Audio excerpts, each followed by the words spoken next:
Hai guys, aku Rafif. Aku Yafi. Selamat datang di channel This is History. Langsung aja Yafi. Hari ini kita akan bahas soal kontroversi mengenai pembangunan jalan raya Pos Anyar Panarukan. Mungkin di antara kalian banyak nih yang udah nggak asing lagi sama jalan Anyar Panarukan.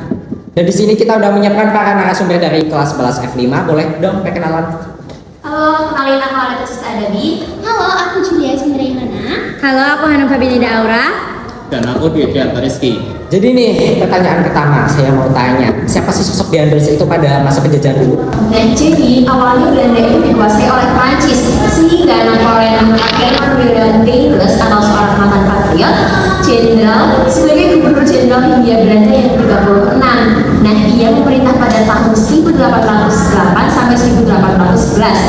Nah, Herman Willem Deandres ini mempunyai dua tugas utama, yaitu mempertahankan tanah Jawa agar tidak jatuh ke tangan Inggris Prancis dan juga memperbaiki keadaan tanah jajahan. Salah satunya yaitu penyelewengan kekuasaan dan juga korupsi. Nah, jadi kedatangan Belanda di wilayah Hindia Belanda itu untuk mempertahankan koloni selama mungkin demi kepentingan pemerintahan.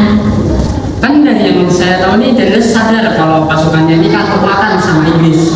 Nah, terus dia menerapkan beberapa kebijakan. Kebijakannya apa aja sih? Nah, jadi saya akan menjelaskan 3 kebijakan. Nah, yang pertama itu adalah membangun jalan raya pos dari Anyar yaitu ujung barat Jawa sampai ke Panarukan yaitu ujung timur Jawa. Nah, pastinya tujuannya itu adalah untuk memudahkan transportasi para tentaranya si Deandres. Nah, yang kedua yaitu membangun benteng Lodewijk yang ada di Surabaya. Nah, benteng ini tuh dibangun karena dirasa sangat bisa untuk mengawasi aktivitas di perairan di Selat Sunda. Nah, yang kedua itu adalah benteng Meester Cornelis. Nah, benteng Meester Cornelis ini ada di Batavia. Nah, benteng ini itu adalah benteng yang dilintasi oleh jalan raya pos dari Anyar sampai Panarukan. Nah, yang ketiga yaitu mengangkat seluruh bupati yang ada di Pulau Jawa menjadi pegawai negeri. Nah, jadi para bupati itu kan dulunya kan sebagai penguasa tradisional. Nah, Deandres itu mengangkat mereka menjadi pegawai negeri dan mereka itu digaji, tapi mereka juga tetap mendapatkan hak feodal mereka. Oke nih, kita udah tahu ya siapa sih Deandres itu. Lanjut ke pertanyaan yang ketiga nih. Saya mau tanya, jadi gimana sih pembangunan pos jalan Anyar Panarukan tuh gimana tuh? Oke, jadi narasi yang selama ini kita tahu mengenai proyek pembangunan jalan Anyar Panarukan di masa pemerintahan Deandres dan dengan sistem kerja paksa dan tanpa upah sebenarnya perlu kita lihat kembali ya, karena penelitian terbaru menemukan kemungkinan bahwa sebenarnya para pekerja ini digaji oleh para pemerintah kolonial. Namun karena bukti-bukti yang sangat amat tidak kuat ini membuat narasi ini sangat tidak layak untuk dipublikasikan. Nah, ketidaklayakan ini muncul karena tidak adanya transaksi mengenai pembayaran tersebut. Dengan demikian, kebenaran soal narasi ini masih sangat perlu dipertanyakan kembali. Seperti itu. Kalau masalah dana itu ada penjelasan lebih lanjutnya nggak, sama sumbernya itu dari mana?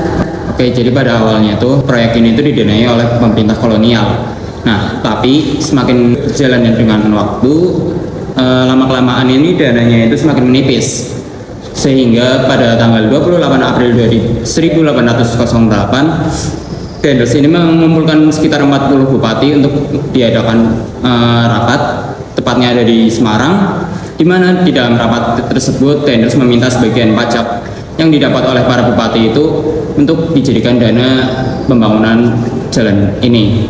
Nah, jadi sebenarnya sebagai gantinya itu rakyat itu nggak bayar pajak, tapi mereka melakukan sebuah pembangunan ini, jalan ini itu. Jadi ya kalau ditanyain tentang sumber dananya, ya dananya itu dari rakyatnya itu sendiri. Oke nih, kita udah tahu semuanya ya penjelasan dari kakak-kakak ini semua. Makasih ya kak udah bantu ngejelasin. Bisa disimpulkan juga dari narasi kerja paksa ini juga nggak bisa disebut kerja paksa. Oke guys, jangan lupa subscribe, comment, like, and share. Dan sampai jumpa lagi dengan podcast-podcast video berikutnya. Bye-bye. Bye.